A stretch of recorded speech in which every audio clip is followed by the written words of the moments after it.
भक्तों खाटू श्याम की जय। भक्तों, क्या आप गरीबी से परेशान हो चुके हैं? पैसों की तंगी जाती ही नहीं है। तो भक्तों, अब आपकी सारी समस्याएं दूर हो जाएंगी। बस करना क्या है, बाबा श्याम के इस दिव्य और चमत्कारी मंत्र को आप पूरा अवश्य सुन लेना। श्रद्धा और भक्ति के साथ सुनने से यह मंत्र और लाभ देगा। इसलिए भक्तों, आप श्री खाटू श्याम जी पे विश्वास करके इस मंत्र को आप पूरा चलाकर मोबाइल में सुन लें, जिससे आपकी सभी समस्याएं दूर हो जाएंगी।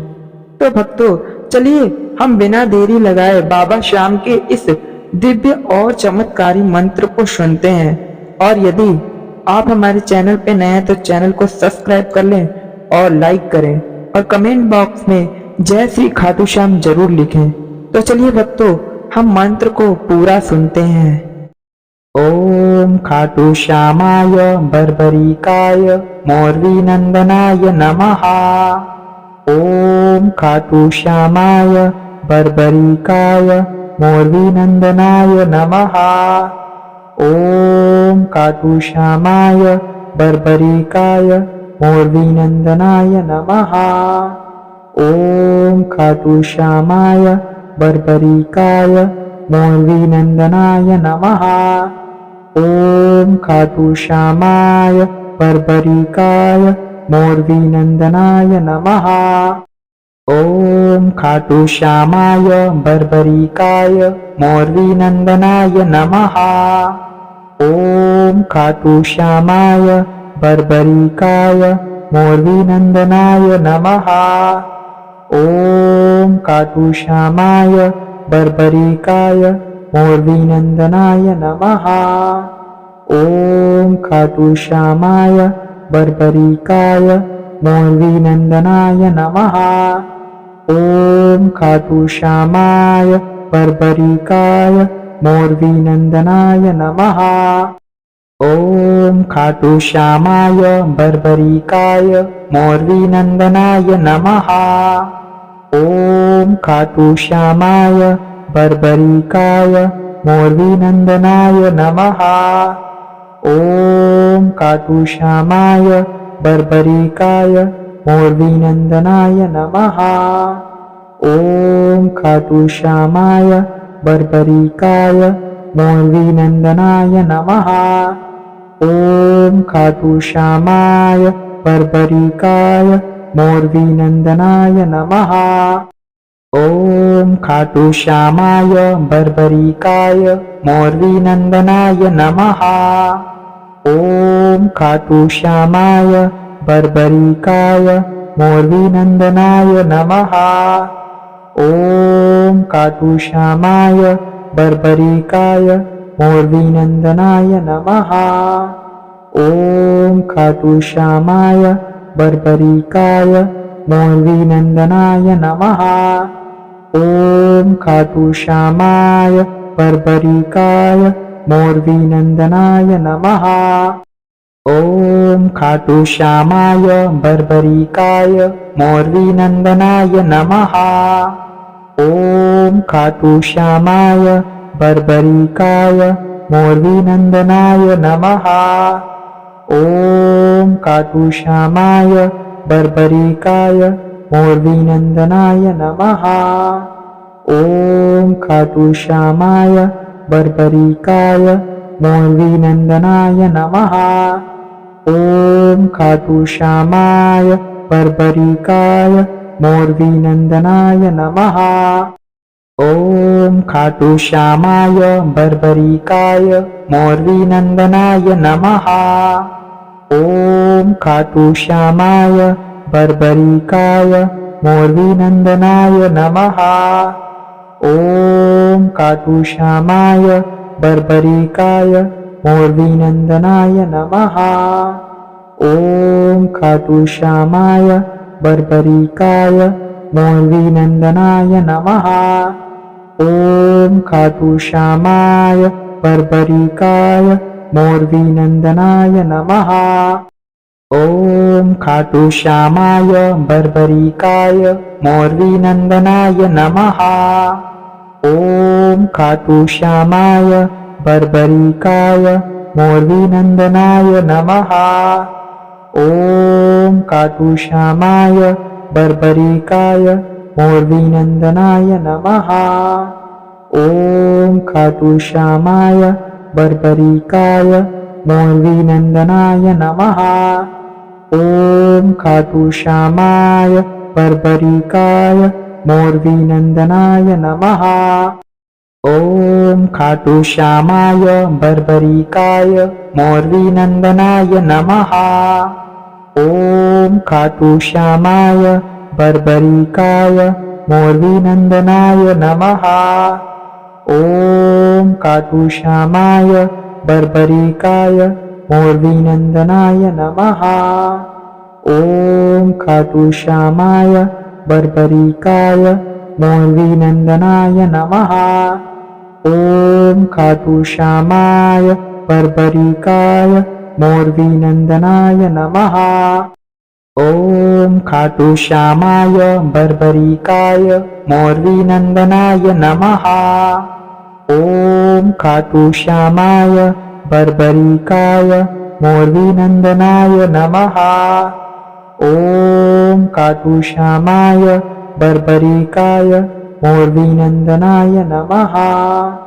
ओम खाटूश्यामाय बर्बरीकाय मोरवीनंदनाय नमः। ओम खाटूश्यामाय बर्बरीकाय मोरवीनंदनाय नमः। ओम खाटूश्यामाय बर्बरीकाय मोरवीनंदनाय नमः। ओम खाटूश्यामाय बर्बरीकाय मोरवीनंदनाय नमः। ओम खाटूश्यामाय बर्बरीकाय मोरवीनंदनाय नमः। ओम खाटूश्यामाय बर्बरीकाय मोरवीनंदनाय नमः।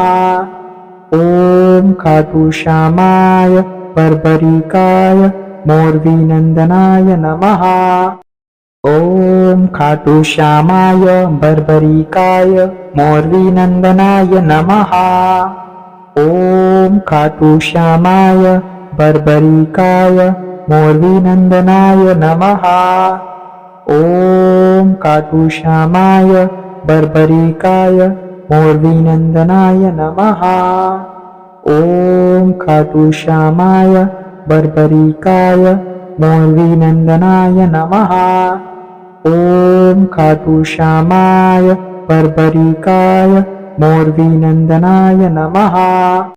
ओम खाटूश्यामाय बर्बरीकाय मोरवीनंदनाय नमः। ओम खाटूश्यामाय बर्बरीकाय मोरवीनंदनाय नमः। ओम खाटूश्यामाय बर्बरीकाय मोरवीनंदनाय नमः। ओम खाटूश्यामाय बर्बरीकाय मोरवीनंदनाय नमः। ओम खाटूश्यामाय बर्बरीकाय मोरवीनंदनाय नमः। ओम खाटूश्यामाय बर्बरीकाय मोरवीनंदनाय नमः। ओम खाटूश्यामाय बर्बरीकाय मोरवीनंदनाय नमः। ओम खाटूश्यामाय बर्बरीकाय मोरवीनंदनाय नमः। ओम खाटूश्यामाय बर्बरीकाय मोरवीनंदनाय नमः। ओम खाटूश्यामाय बर्बरीकाय मोरवीनंदनाय नमः। ओम खाटूश्यामाय बर्बरीकाय मोरवीनंदनाय नमः। ओम खाटूश्यामाय बर्बरीकाय मोरवीनंदनाय नमः। ओम खाटूश्यामाय बर्बरीकाय मोरवीनंदनाय नमः। ओम खाटूश्यामाय बर्बरीकाय मोरवीनंदनाय नमः। ओम खाटूश्यामाय बर्बरीकाय मोरवीनंदनाय नमः। ओम खाटू श्यामाय बर्बरिकाय मोरवीनंदनाय नमः। ओम खाटू श्यामाय बर्बरिकाय मोरवीनंदनाय नमः। ओम खाटू श्यामाय बर्बरिकाय मोरवीनंदनाय नमः। ओम खाटू श्यामाय बर्बरिकाय मोरवीनंदनाय नमः। ओम खाटू श्यामाय बर्बरिकाय मोरवीनंदनाय नमः। ओम खाटू श्यामाय बर्बरिकाय मोरवीनंदनाय नमः। ओम खाटू श्यामाय बर्बरिकाय मोरवीनंदनाय नमः। ओम खाटू श्यामाय बर्बरिकाय मोरवीनंदनाय नमः। ओम खाटू श्यामाय बर्बरिकाय मोरवीनंदनाय नमः। ओम खाटू श्यामाय बर्बरिकाय मोरवीनंदनाय नमः। ओम खाटू श्यामाय बर्बरिकाय मोरवीनंदनाय नमः। ओम खाटू श्यामाय बर्बरिकाय मोरवीनंदनाय नमः। ओम खाटू श्यामाय बर्बरिकाय मोरवीनंदनाय नमः। ओम खाटू श्यामाय बर्बरिकाय मोरवीनंदनाय नमः। ओम खाटू श्यामाय बर्बरिकाय मोरवीनंदनाय नमः। ओम खाटू श्यामाय बर्बरिकाय मोरवीनंदनाय नमः। ओम खाटू श्यामाय बर्बरिकाय मोरवीनंदनाय नमः। ओम खाटू श्यामाय बर्बरिकाय मोरवीनंदनाय नमः।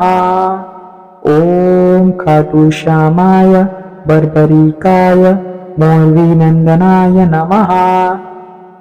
ओम खाटू श्यामाय बर्बरिकाय मोरवीनंदनाय नमः। ओम खाटू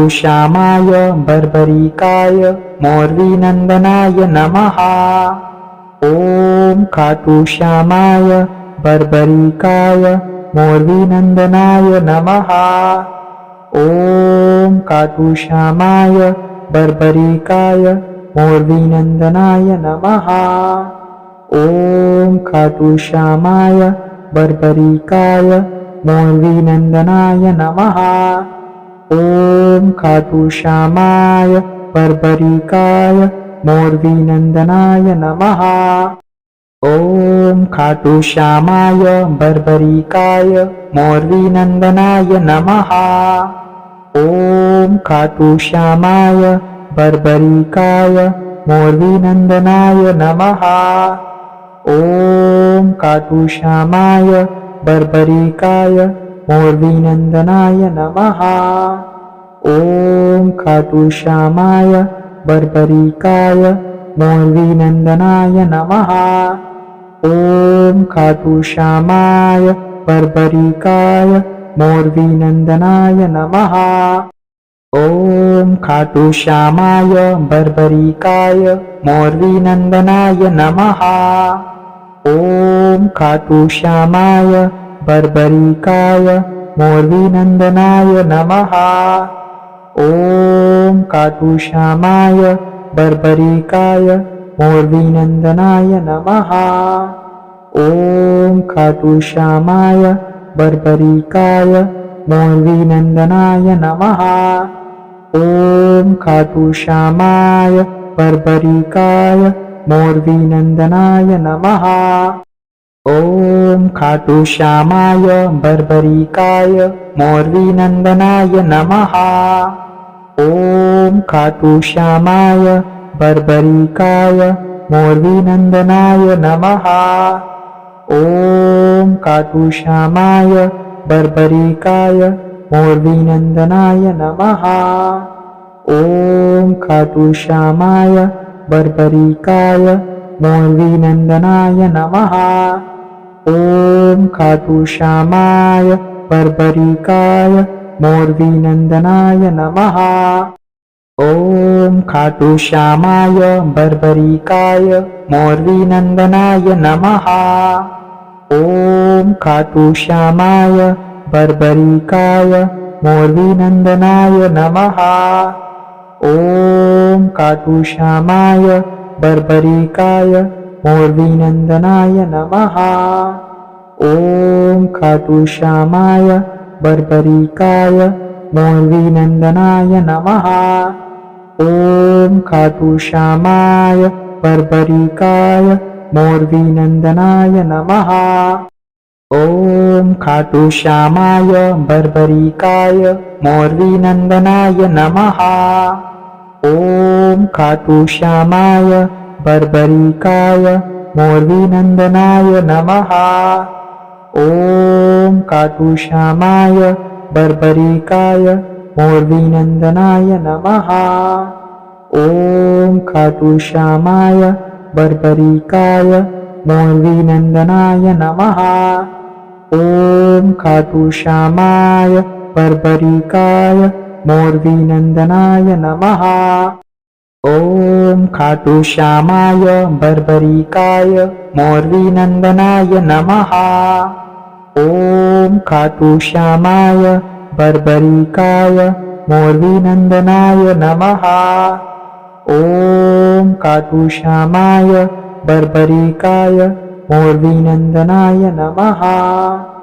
ओम खाटू श्यामाय बर्बरिकाय मोरवीनंदनाय नमः। ओम खाटू श्यामाय बर्बरिकाय मोरवीनंदनाय नमः। ओम खाटू श्यामाय बर्बरिकाय मोरवीनंदनाय नमः। ओम खाटू श्यामाय बर्बरिकाय मोरवीनंदनाय नमः। ओम खाटू श्यामाय बर्बरिकाय मोरवीनंदनाय नमः। ओम खाटू श्यामाय बर्बरिकाय मोरवीनंदनाय नमः। ओम खाटू श्यामाय बर्बरिकाय मोरवीनंदनाय नमः। ओम खाटू श्यामाय बर्बरिकाय मोरवीनंदनाय नमः। ओम खाटू श्यामाय बर्बरिकाय मोरवीनंदनाय नमः। ओम खाटू श्यामाय बर्बरिकाय मोरवीनंदनाय नमः। ओम खाटू श्यामाय बर्बरिकाय मोरवीनंदनाय नमः। ओम खाटू श्यामाय बर्बरिकाय मोरवीनंदनाय नमः। ओम खाटू श्यामाय बर्बरिकाय मोरवीनंदनाय नमः। ओम खाटू श्यामाय बर्बरिकाय मोरवीनंदनाय नमः। ओम खाटू श्यामाय बर्बरिकाय मोरवीनंदनाय नमः। ओम खाटू श्यामाय बर्बरिकाय मोरवीनंदनाय नमः। ओम खाटू श्यामाय बर्बरिकाय मोरवीनंदनाय नमः। ओम खाटू श्यामाय बर्बरिकाय मोरवीनंदनाय नमः। ओम खाटू श्यामाय बर्बरिकाय मोरवीनंदनाय नमः। ओम खाटू श्यामाय बर्बरिकाय मोरवीनंदनाय नमः। ओम खाटू श्यामाय बर्बरिकाय मोरवीनंदनाय नमः। ओम खाटू श्यामाय बर्बरिकाय मोरवीनंदनाय नमः। ओम खाटू श्यामाय बर्बरिकाय मोरवीनंदनाय नमः। ओम खाटू श्यामाय बर्बरिकाय मोरवीनंदनाय नमः। ओम खाटू श्यामाय बर्बरिकाय मोरवीनंदनाय नमः। ओम खाटू श्यामाय बर्बरिकाय मोरवीनंदनाय नमः। ओम खाटू श्यामाय बर्बरिकाय मोरवीनंदनाय नमः। ओम खाटू श्यामाय बर्बरिकाय मोरवीनंदनाय नमः। ओम खाटू श्यामाय बर्बरिकाय मोरवीनंदनाय नमः। ओम खाटू श्यामाय बर्बरिकाय मोरवीनंदनाय नमः। ओम खाटू श्यामाय बर्बरिकाय मोरवीनंदनाय नमः। ओम खाटू श्यामाय बर्बरिकाय मोरवीनंदनाय नमः। ओम खाटू श्यामाय बर्बरिकाय मोरवीनंदनाय नमः। ओम खाटू श्यामाय बर्बरिकाय मोरवीनंदनाय नमः। ओम खाटू श्यामाय बर्बरिकाय मोरवीनंदनाय नमः। ओम खाटू श्यामाय बर्बरिकाय मोरवीनंदनाय नमः। ओम खाटू श्यामाय बर्बरिकाय मोरवीनंदनाय नमः। ओम खाटू श्यामाय बर्बरिकाय मोरवीनंदनाय नमः। ओम खाटू श्यामाय बर्बरिकाय मोरवीनंदनाय नमः। ओम खाटू श्यामाय बर्बरिकाय मोरवीनंदनाय नमः। ओम खाटू श्यामाय बर्बरिकाय मोरवीनंदनाय नमः। ओम खाटू श्यामाय बर्बरिकाय मोरवीनंदनाय नमः। ओम खाटू श्यामाय बर्बरिकाय मोरवीनंदनाय नमः। ओम खाटू श्यामाय बर्बरिकाय मोरवीनंदनाय नमः। ओम खाटू श्यामाय बर्बरिकाय मोरवीनंदनाय नमः। ओम खाटू श्यामाय बर्बरिकाय मोरवीनंदनाय नमः। ओम खाटू श्यामाय बर्बरिकाय मोरवीनंदनाय नमः। ओम खाटू श्यामाय बर्बरिकाय मोरवीनंदनाय नमः। ओम खाटू श्यामाय बर्बरिकाय मोरवीनंदनाय नमः। ओम खाटू श्यामाय बर्बरिकाय मोरवीनंदनाय नमः। ओम खाटू श्यामाय बर्बरिकाय मोरवीनंदनाय नमः। ओम खाटू श्यामाय बर्बरिकाय मोरवीनंदनाय नमः। ओम खाटू श्यामाय बर्बरिकाय मोरवीनंदनाय नमः। ओम खाटू श्यामाय बर्बरिकाय मोरवीनंदनाय नमः। ओम खाटू श्यामाय बर्बरिकाय मोरवीनंदनाय नमः। ओम खाटू श्यामाय बर्बरिकाय मोरवीनंदनाय नमः। ओम खाटू श्यामाय बर्बरिकाय मोरवीनंदनाय नमः। ओम खाटू श्यामाय बर्बरिकाय मोरवीनंदनाय नमः। ओम खाटू श्यामाय बर्बरिकाय मोरवीनंदनाय नमः। ओम खाटू श्यामाय बर्बरिकाय मोरवीनंदनाय नमः। ओम खाटू श्यामाय बर्बरिकाय मोरवीनंदनाय नमः।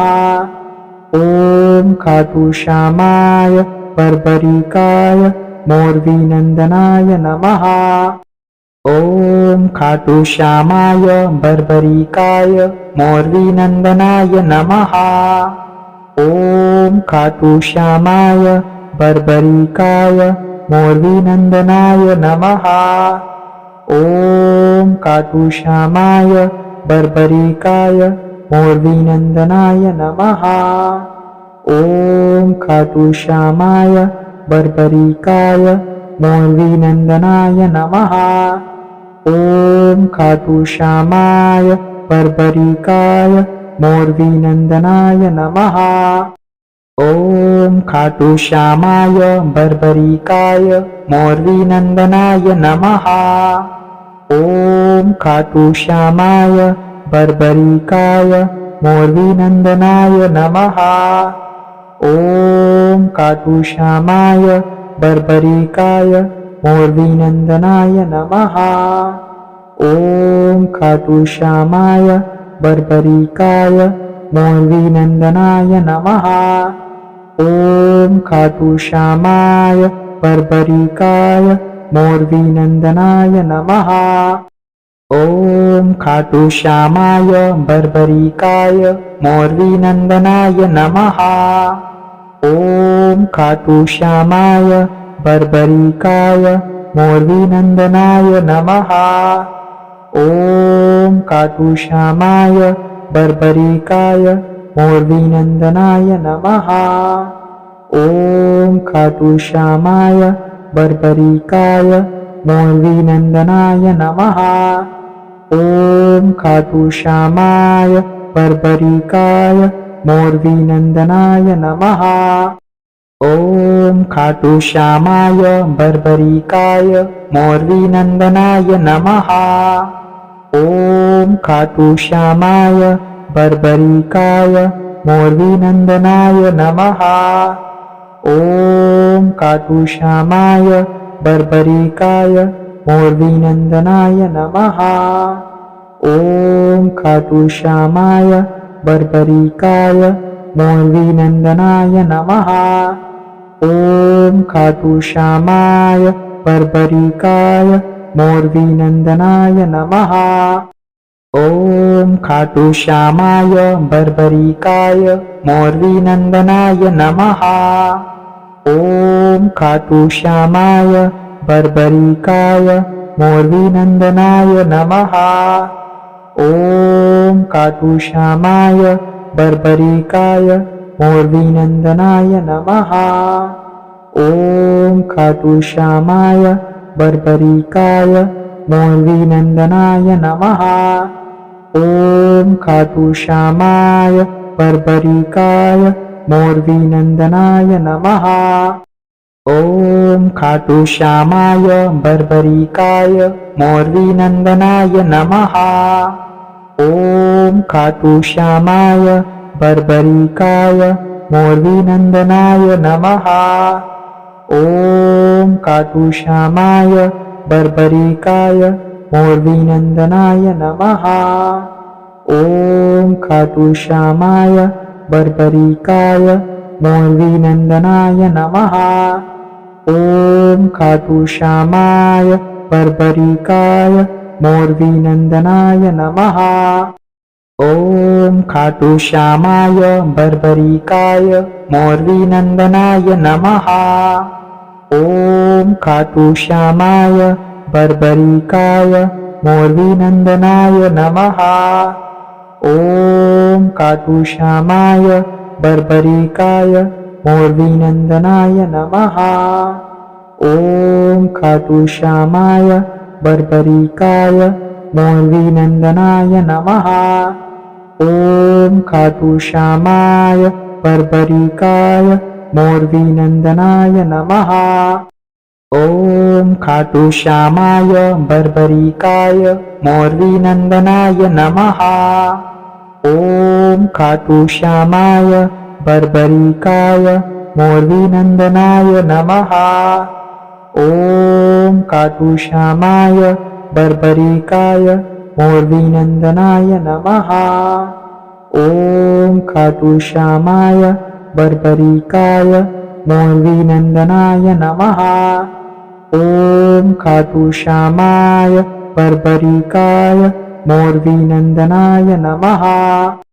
ओम खाटू श्यामाय बर्बरीकाय मोरवीनंदनाय नमः। ओम खाटू श्यामाय बर्बरीकाय मोरवीनंदनाय नमः। ओम खाटूश्यामाय बर्बरिकाय मोरवीनंदनाय नमः। ओम खाटूश्यामाय बर्बरिकाय मोरवीनंदनाय नमः। ओम खाटूश्यामाय बर्बरिकाय मोरवीनंदनाय नमः।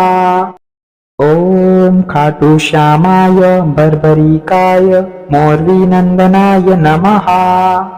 ओम खाटूश्यामाय बर्बरिकाय मोरवीनंदनाय नमः। ओम खाटूश्यामाय बर्बरिकाय मोरवीनंदनाय नमः। ओम खाटूश्यामाय बर्बरिकाय मोरवीनंदनाय नमः।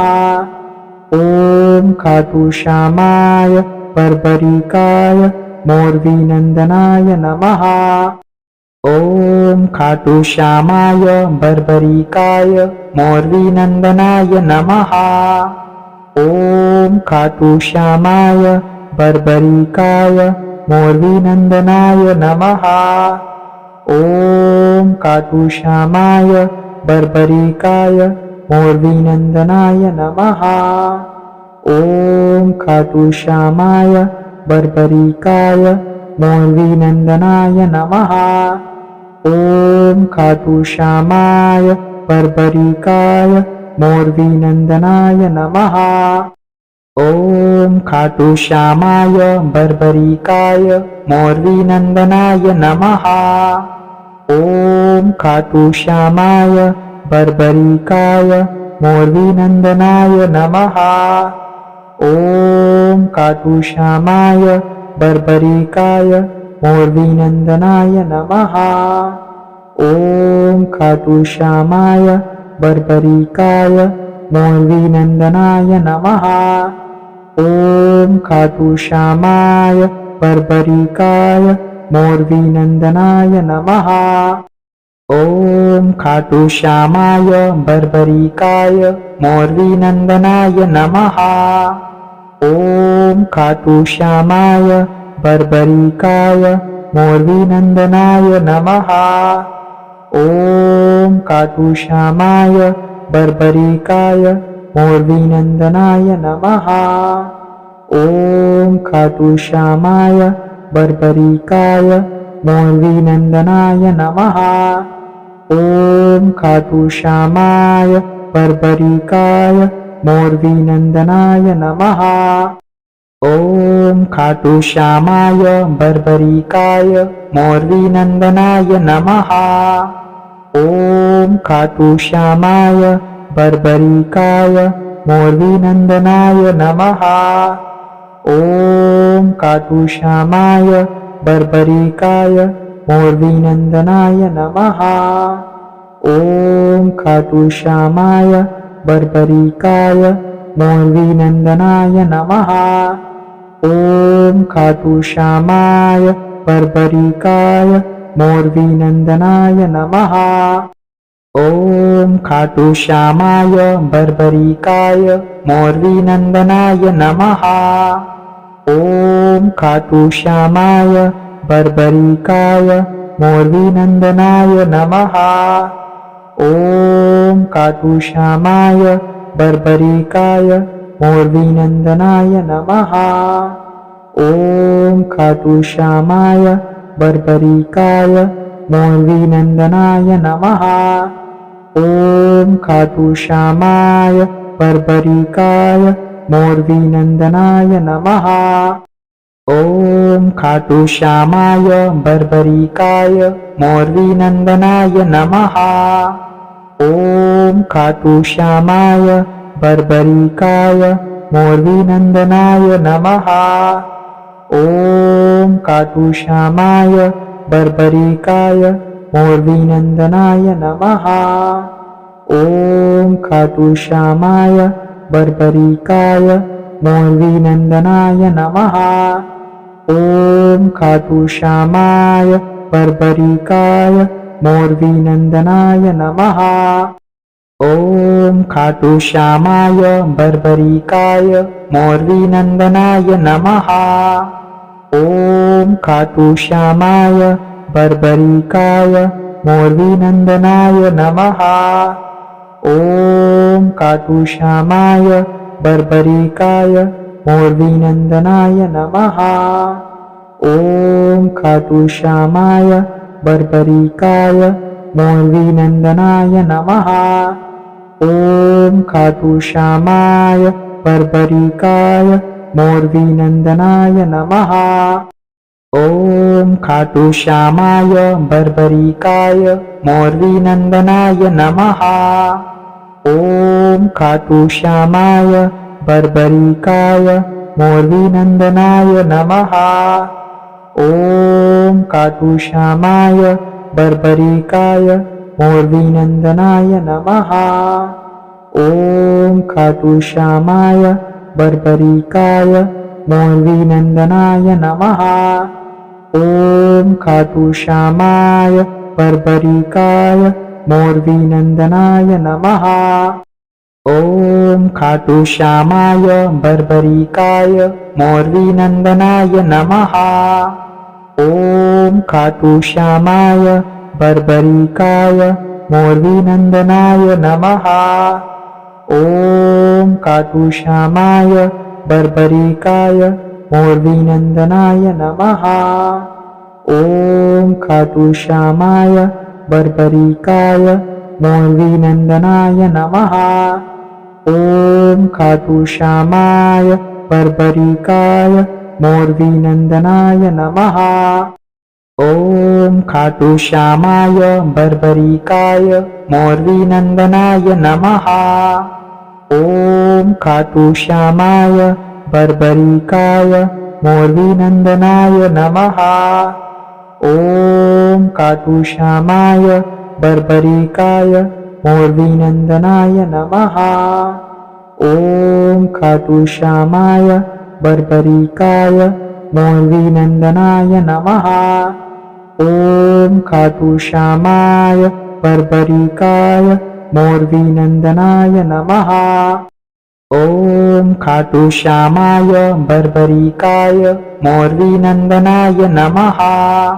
ओम खाटूश्यामाय बर्बरिकाय मोरवीनंदनाय नमः। ओम खाटूश्यामाय बर्बरिकाय मोरवीनंदनाय नमः। ओम खाटूश्यामाय बर्बरिकाय मोरवीनंदनाय नमः। ओम खाटूश्यामाय बर्बरिकाय मोरवीनंदनाय नमः। ओम खाटूश्यामाय बर्बरिकाय मोरवीनंदनाय नमः। ओम खाटूश्यामाय बर्बरिकाय मोरवीनंदनाय नमः। ओम खाटूश्यामाय बर्बरिकाय मोरवीनंदनाय नमः। ओम खाटूश्यामाय बर्बरिकाय मोरवीनंदनाय नमः। ओम खाटूश्यामाय बर्बरिकाय मोरवीनंदनाय नमः।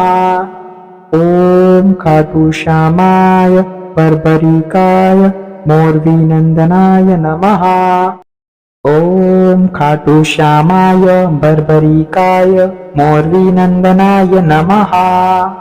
ओम खाटूश्यामाय बर्बरिकाय मोरवीनंदनाय नमः। ओम खाटूश्यामाय बर्बरिकाय मोरवीनंदनाय नमः। ओम खाटूश्यामाय बर्बरिकाय मोरवीनंदनाय नमः। ओम खाटूश्यामाय बर्बरिकाय मोरवीनंदनाय नमः। ओम खाटूश्यामाय बर्बरिकाय मोरवीनंदनाय नमः।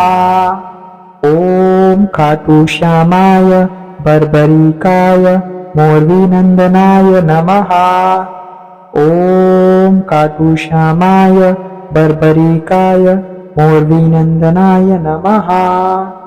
ओम खाटूश्यामाय बर्बरिकाय मोरवीनंदनाय नमः। ओम खाटूश्यामाय बर्बरिकाय मोरवीनंदनाय नमः। ओम खाटू श्यामाय बर्बरिकाय मोरवीनंदनाय नमः। ओम खाटू श्यामाय बर्बरिकाय मोरवीनंदनाय नमः। ओम खाटू श्यामाय बर्बरिकाय मोरवीनंदनाय नमः। ओम खाटू श्यामाय बर्बरिकाय मोरवीनंदनाय नमः। ओम खाटू श्यामाय बर्बरिकाय मोरवीनंदनाय नमः।